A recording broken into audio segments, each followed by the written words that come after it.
Hey, what's up YouTube? Welcome to Sixx Daze. I am Bob Sixx, and today I'm going to tell you why Kiss never was as good as we thought they were. You know, as a kid, all the makeup and the fire and the comic book-like attitude and personas, that was awesome. To go see them in concert with all the fire and explosions, that was awesome. It was great for a kid.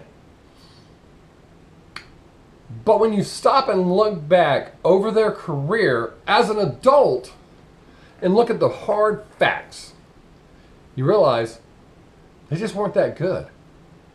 They still aren't that good. As a matter of fact, they're even worse now. They have 20 studio albums, 8 live albums, which are basically greatest hits albums. They have 13 greatest hits albums. Now, Kiss prefers to call them compilations because they usually throw in 1 or 2 new songs or unreleased songs. So technically it's not a greatest hits album, but greatest hits albums, 8 box sets, and we'll throw, just for shits and giggles, the 4 solo albums from 1978, which came at the time when they were ready to break up. I will say that off of their actual albums, I do like a few songs off of every album Kiss has released, with the exception of Music of the Elders. Even that song that people tried to like, "A World Without Heroes," it's a piece of garbage. You search your soul, that is pure crap. That was a waste of vinyl, paper products, ink, time, electricity, gas or diesel to ship it to the stores. Garbage. But what Kiss did that was really smart was, in the beginning, they would go anywhere while they were touring, trying to promote. Again, I like some of the songs off all the albums. Their first 3 albums were turds by sales. So they toured their asses off trying to get it caught up. Casablanca's going broke. But Kiss is going to high schools, doing parades, everywhere they could be. And what they were doing was building a relationship with these kids who would grow up not forgetting what an impact that was for Kiss to come to their high school. Stuff like that. So that was really smart. But they were on their way out. Casablanca couldn't afford to do it anymore. So Kiss asked, Gene Simmons has said this several times, live albums were pretty much your, hey, it's been real and it's been fun, we're out of here. So they get to do a live, and boom, something happened. They captured some of the atmosphere from their live shows, and it took off. So they get to stick around. So they put out 3 more albums, which probably did better than the first 3 because of the live album. So they released another live album. But you only got 3 sides this time, and you got, what, 5 unreleased songs, and I think only 1 of them was worth hearing, maybe 2. But so they go through this, they're about to break up. So they do the 4 solo albums. They squeak out Dynasty, which, from what I understand, Peter Criss didn't play most of it on. Anton Fig from the Paul Schaefer band from David Letterman, from what I understand, he did most of the drum work on that. And then Unmasked, man, I liked Unmasked, but it was a commercial failure. Creatures of the Night, I like that album too. Again, another commercial failure. So they're pretty much on their way out. Paul Stanley has said several times that they were in the shitter. You know, so they took off the makeup. Lick It Up did well. Animalize did really well.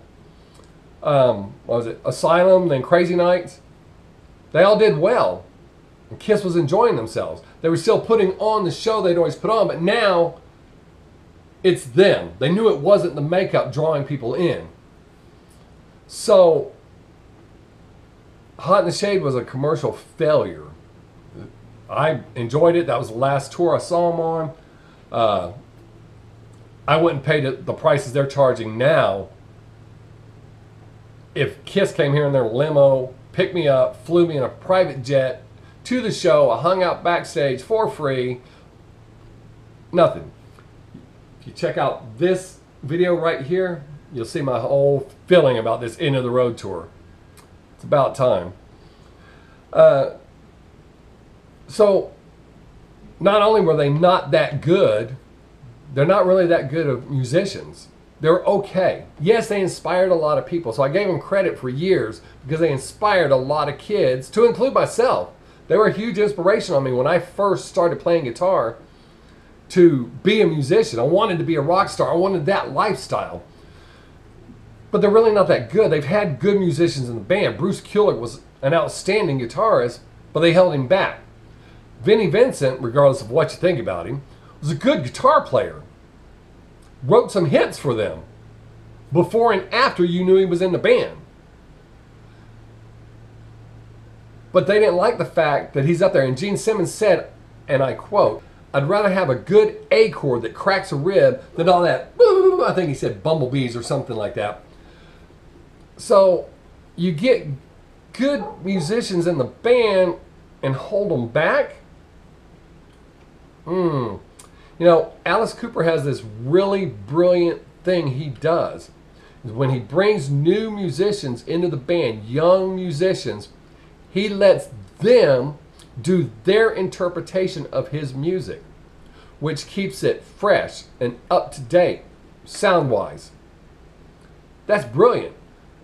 But for Gene and Paul to be so, "Oh no, we're calling all the shots, you'll do what we want." I mean, Eric Carr is a great drummer. Paul Stanley didn't even like him when he auditioned. Eric Carr is way better than Peter Criss. I know we all have opinions. You may not like mine, but I've seen them both play live. Eric Carr is the better drummer. They were never as good as I thought they were when I was a kid. And I think because I was distracted by all the makeup and the fire and the personas. But at its core, Kiss is just an average band that built a strong fan base and now is ass raping that fan base on their way out the door. Imagine some of you are kind of mad right now. And that's okay. You know what? Even if you're mad, hit that subscribe button. You never know what I'm going to say.